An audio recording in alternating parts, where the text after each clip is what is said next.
let us discuss the non-discussed thing about the freelance industry, and that is the downsides of freelancing. And I'm going to discuss the main pinching downsides, not the usual ones. Number one, no certainty of work. Remember, in corporates, you still have a salary that is flowing in. But in freelancing, it is all up to you. And in most cases, it is up to your client, the way the client is having his life. Because if your client is facing an issue, be prepared that you are also going to face an issue financially. Because what happens is when a client is having an issue, so what is he going to do? He's going to cut down the expenses. So if you're not a very useful asset to him, he is going to leave you. And that's when your income will come down. So you have to always constantly be in search with the clients, be in touch with the clients. You have to search for clients, you have to look out for opportunities, because the day you stop and some clients leave, you are back to square one. So that's not going to help you in the longer run. Number two, no flexible working hours. People say that, yeah, like you do not do a 9 to 5, right? You do not want to do a traditional 9 to 5. When you come to freelancing, you will do 9 to 5, but it might be from 9 a.m. to 5 a.m. You may have to work for straight 24 hours without a break, depending on what industry you are in. Because in freelancing, you know that the perks are a lot. I know you can take offs and all that stuff, but when the actual works comes in, then you are expected to do more than a traditional 9 to 5 employee, because all these perks are already given to you, right? That is the second thing. Third thing, you have to chase payments.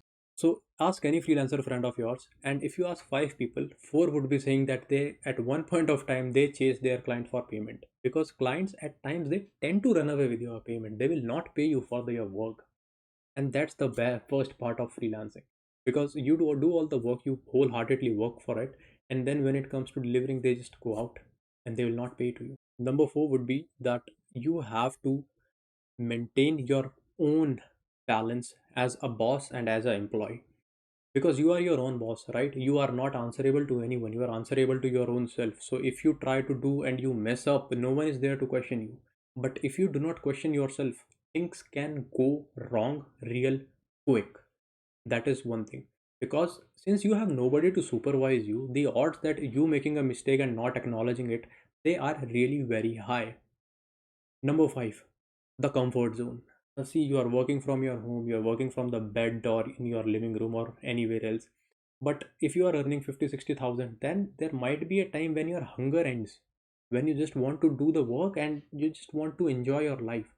And that's the worst thing as a freelancer that happens, because our potential is unlimited. Our earning has no cap on it. We are not moonlighting that we cannot work for someone else. We can cater to as many clients as we want. So sky is the limit when it comes to earning in our case. But what we do is we sabotage it.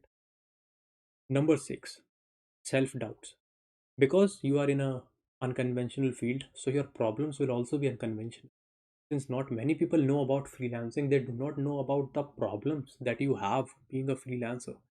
There are restless nights. There are times when you don't know what's going on. There are times when nothing is going according to. There are times you are bleeding out money. There are times you are doing everything right, but still clients are not coming to you. And in all these cases, you need to really have a cool mind and a strategic approach to get out of it, because no one is able to understand your problems. No one, you cannot expect anyone to come and save you. Freelancers are very less in India, and that too earning freelancers are very less. Like freelancers as a whole, though there are a lot many, but international freelancers catering to international markets, bringing in money from foreign nations to India, they are very less in number.